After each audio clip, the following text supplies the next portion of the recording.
Welcome back to CTV Morning Live, our family physio segment, Healthy Living, and the president, of course, Steve Brown, joining us. Great article, by the way. We're going to get to that second. Also, you brought with you a physiotherapist. You're running the Pearly. This is Carol H. Great to have you here as well. Thank you very much. Nice spread. You could, great picture. Yeah, not bad. Yeah, look what you do. You I was have a quite nice happy. family. Yeah, I was quite happy with the picture. It came out very well. Just a great rundown as to kind of the history behind the company, how you got started. Yeah. Are you happy? Good read for this. Yeah, it was really great. It was on the business section there a couple Saturdays back, and we were quite happy with everything. Well, it's a great explanation. Jason York, too, of course, keep that in mind. Former NHLer, definitely here with the Sens. He had some great things to say about it too. So, yeah. Congratulations. As usual, always bring in great information. Carol, we're actually talking the rotor. I always do this, eh? The rotary cuff, the rotator cuff. I don't know why. And we were talking about the type of injury, and this is something different. We're not talking about the baseball players and the football players who are sore.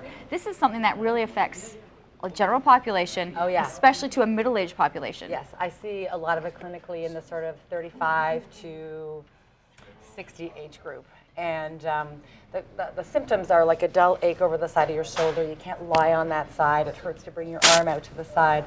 And the rotator cuff, the deeper muscles, which are the ones of the rotator cuff, there are 4 of them. I'm not going to go into the names, but they hold, the shoulder is a really, really mobile joint, and there's a ball that sits against a pretty small socket. And of the 4 muscles in the rotator cuff, the one on the top here, which is called the supraspinatus, is the one that's affected most by gravity. So gravity wants to pull this down. So the supraspinatus is always working. And one of the things we see is over time, the muscles in your back get weak and the ones in the front get tight because we're forward. Our arms are for texting, typing, whatever. So there's more tension on this muscle because as your shoulders come forward, the long bone in your arm turns and there's more tension on this muscle. So of the 4 muscles in the rotator cuff, this one in the middle-aged population is the one we see the most problems with. So they're in discomfort? Yeah. It hurts to do things. I know even for sleeping, you can't sleep. You can't lie on that side. You can't lie, or and you get up and then it's you can't move stiff. it. You can't move it. You really can't move it. So what can people do? Like, what do you see them doing a lot when they come into the office? Well, in the early phases, you're treating them with ice and machines, and there's taping techniques, and there's needles. There's lots of things you can do to prevent the symptoms or to decrease the symptoms at that time.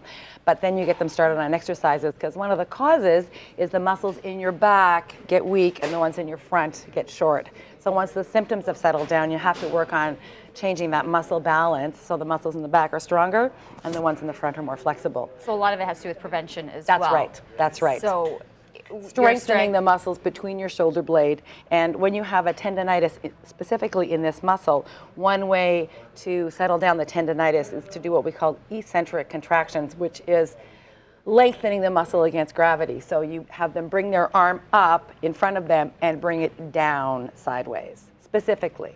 Like you don't go up and down the same way. It's up to the front, down to the side with a small weight in their hand. For someone who's in pain, this is harder to do than what you just did. Well, it's not an early phase exercise, but it's one that really works on decreasing the irritation in the tendon. To be able to start off with something like that. That's right. How debilitating can this get if someone doesn't look after it? Very much so, especially if it's your dominant side, because as soon as you bring your arm out from the side of your body, you have pain. So whether you're combing your hair or typing or any activity where you're away from your body, you often have pain. And you can't lie on that side. Best thing to do, head in for some treatments. That's the first step. Yeah. And the prevention piece, which we get into after treatment, is to really strengthen the back of you and keep the front of you flexible. And also sometimes you have to change your body mechanics. The whole posture piece of being forward at a keyboard, forward texting is one of the big causes of the problem. And you probably have a lot of people here going, okay, I'm not an athlete, I'm not always hitting the gym, and yet it is something that affects so many people. Yeah, and that's specifically what I'm talking about. Athletes have a different kind of rotator cuff problem. This is the sort of run-of-the-mill 35 to 60-year-old problem that we see all the time. Who's sitting at the breakfast table right now going, that's right. I've got to straighten that back. Great information. Thank you so much. Of course, congratulations. And if you have the opportunity, can people find this? It was in the paper. Yeah. Hopefully they had a chance to skim through it. You got it. Yeah, how's everyone doing? Everyone's great. We're going to take a small break. Still plenty more to come. I've got your Today's the Days. We're going to talk more about the penny drive. We've got lots of contests. We'll have your 8:30 news headlines coming up after that. So pretty busy show.